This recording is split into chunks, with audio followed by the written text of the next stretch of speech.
In this lesson, we are going to be taking a look at the different camera types available in V-Ray. If I just go to the perspective view and take a look around the room, you can see I've just added a few pieces of furniture to fill the room a bit. Now let me get back to the physical camera 003. To access different camera types, open up the Render Setup window.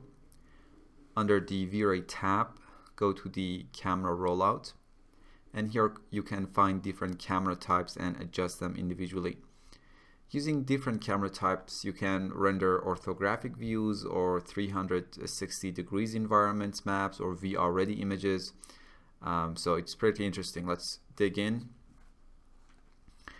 Default is obviously the current view from scene camera without any adjustments, and you can see the render with the default type in the frame buffer. The scene was rendered for only 1 minute, and using brute force and light cache, so it's very noisy. Next we have spherical, which uses a spherical lens, and we can use this projection type to produce HDRI environments. What you need to do is to enable override field of view, which override physical camera's field of view, and set the angle to 360 degrees. Also, in the Common tab, make sure you have a 2:1 aspect ratio. In this case, let's set the width to 1000 and height to 500 pixels. And now if we render the scene, we are gonna get a 360 degrees environment map, as you can see in the frame buffer. Then we have cylindrical point. This camera casts all rays from the center of a cylinder. In the vertical direction, the camera acts as a pinhole camera, and in the horizontal direction, the camera acts as a spherical camera. For the first render, let's set the field of view to 65. You can see the render in the frame buffer. And for the next one, field of view was set to 130 degrees. We have cylindrical ortho. This camera casts all rays from the center of a cylinder, but in the vertical direction, the camera acts as an orthographic view, and in the horizontal direction, the camera acts as a spherical camera. And when the camera type is set to cylindrical ortho, we have a new parameter called cylinder height, which specifies the height of the cylindrical ortho camera. In this camera type, we don't have any perspective. Let's set the field of view to 130 and the height to 70 for the first render. And you can see the result in the view, in the frame buffer. In the next render, cylinder height was 140. And for the last render, it was 220. And because the camera is not positioned vertically to be at the very center of the room, we get some of the environment showing up in the bottom part of the picture. And for the final render, field of view was set to 360 degrees and height was set to 140. And as you can see, we get this cylindrical 360 degrees orthographic view. Next we have box, and you can use this camera type to produce cubical environment maps. In the Common tab, let's set the width and height to 1000 and 1000. And if I render the scene right now, as you can see in the frame buffer, we get a cubical environment map. Next we have fisheye, which provides a fisheye lens. This special type of camera captures the scene as if it is a pinhole camera pointed at a 100% reflective sphere that reflects the scene back into the camera's shutter. When set to fisheye, we have a few fisheye related options in our settings. Let me just quote from Chaos Group or V-Ray's guide for these settings. When fisheye autofit is enabled, V-Ray will calculate the fisheye distance while you automatically, so that the rendered image fits horizontally with the image dimension. Fisheye distance controls how far the camera is from the sphere center, which is how much of the sphere will be captured by the camera.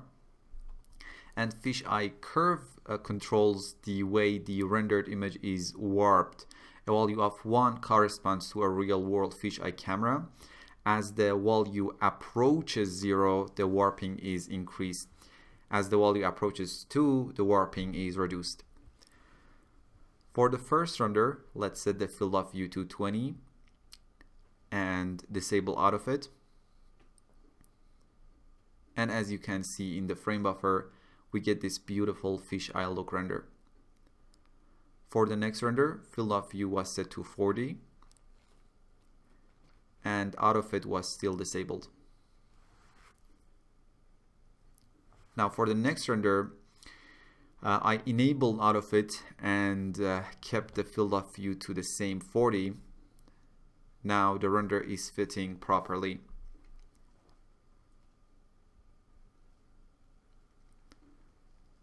For the next render, field of view was set to 80. And in the next one, field of view was set to 120, and because of the characteristics of this camera, we get a flipped image from a certain field of view value. And for the last render, let's disable autofit and set the field of view to 10. Normally you want to use lower field of view values when using fisheye camera to get that familiar look to real world. The next camera type is warped spherical, which is the same as spherical camera but uses an older algorithm. Next we have orthographic, which lets us have a non-perspective view of the scene like the orthographic views in 3ds Max. Basically we're going to have a 2-point perspective. All the lines in the view are going to be parallel to their respective axes. To see how this camera works, let's go to the physical camera 004. For the first render, let's set the camera type to default and disable override field of view. And in the frame buffer, this would be the render from the default camera type. But if I change the camera type to orthographic and render the scene, we would get this render. As you can see here, we get an orthographic or a 2-point perspective render. There is basically no perspective here. Now let's get back to physical camera 003. Next we have perspective, which overrides the scene camera to force it to be a pinhole camera. We have spherical panorama, which is a spherical camera with independent horizontal and vertical FOV selection that is useful for generating lats long or latitude longitude images for spherical VR use. As you can see, it's like the spherical type, but we get an extra vertical FOV parameter to control field of view vertically. Let's set the vertical field of view to 180 and override field of view to 360. Also in the comment tab, we need to decrease the height to 500, so we have a 2:1 aspect ratio. And the render would look like this. Next we have cube 6x1, and it's used in generating cubic VR outputs, and the way it works is very simple. You just need to make sure you have a 6:1 aspect ratio for your final images. In the comment tab, let's set the width to 3000 and height to 500, and if we render the scene right now, we get this 6x1 sort of VR ready render. Perfect. So in this lesson, we learned about different camera types. I will see you in the next lesson.